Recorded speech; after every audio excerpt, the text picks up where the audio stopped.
So you're going to school with Dougie Fresh. Mm-hmm. And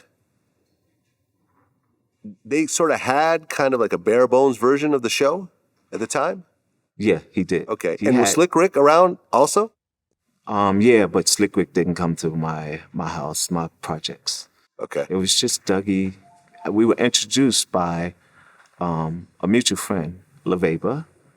And LaVeba always, would introduce me to different people like B-Facts and different people that did rap because he knew I made beats. And he would always be there for me. He's one of my good friends, like my brother. And at one point, we were partners at the Rooftop.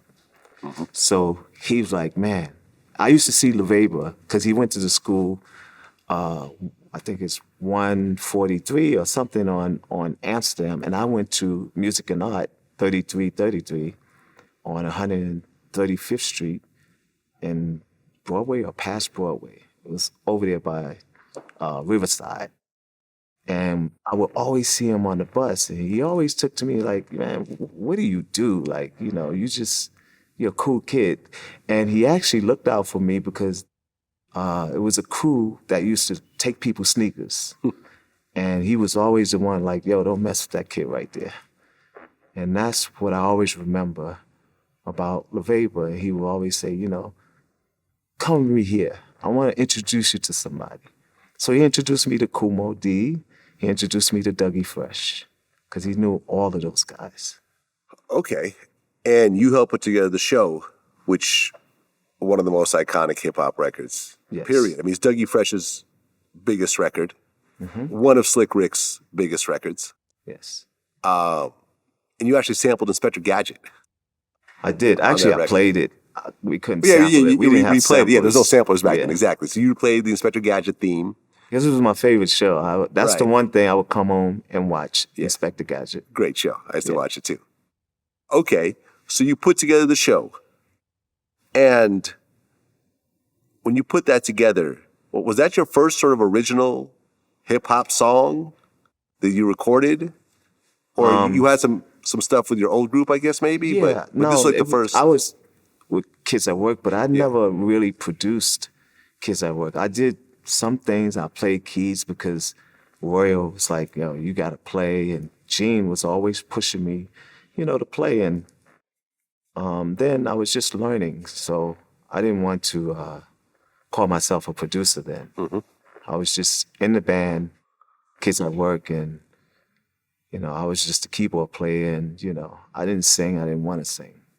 Right. But the show, that was a huge record. Yeah.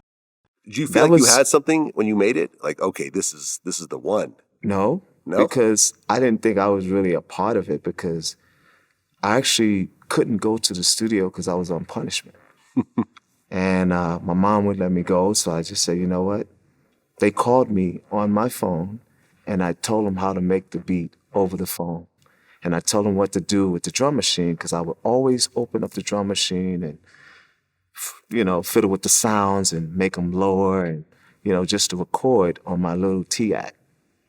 So I had a little 4-track until my Uncle Willie, who was like, kind of took me to the next level when it came to instruments and, doing music because we had big gigs for him and at his nightclubs.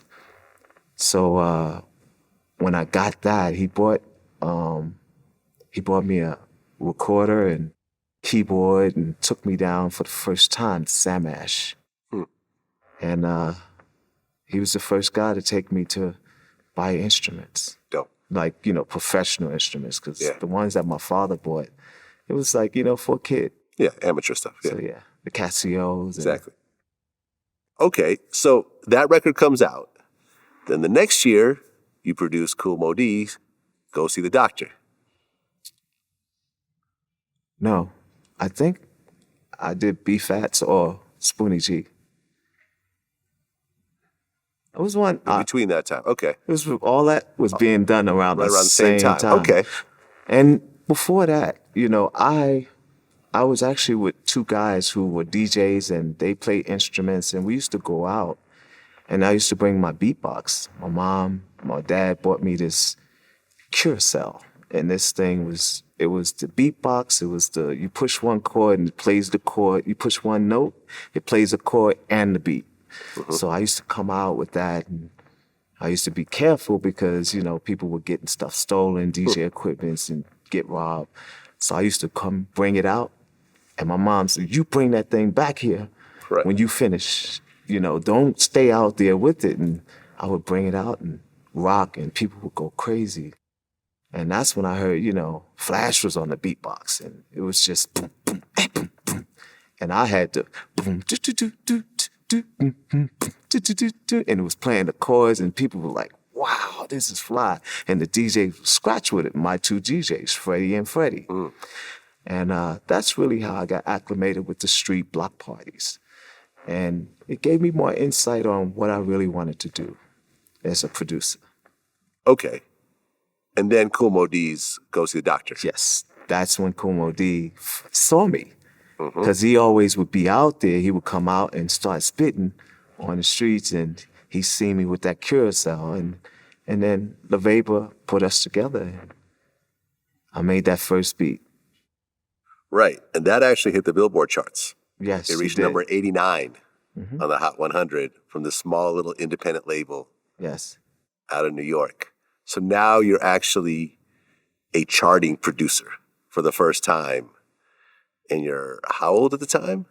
I'm 16. 16 years old. 16, and actually, I used to go and work for my uncle at his after-hours spot until it got hot.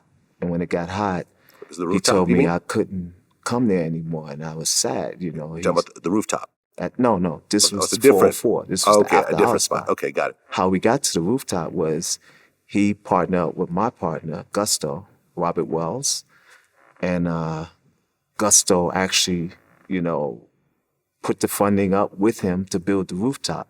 And I thought it was the end of, being around my uncle, because he was a father figure for me, and always took me in, and I would go to the store for his friends, and that's how I made money. I would come home with $80. My mom thought I was hustling when I used to, and I stopped because my uncle was the one who came to the precinct with my mom when I got busted. And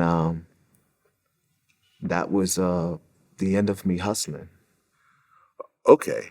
And, what's interesting is that Ice Cube ended up sampling Go See the Doctor on the song Look Who's Burning in 91. Yep. Which I thought was actually a really great interpolation. It sure was. was Ice dope. Cube is incredible. He's an architect.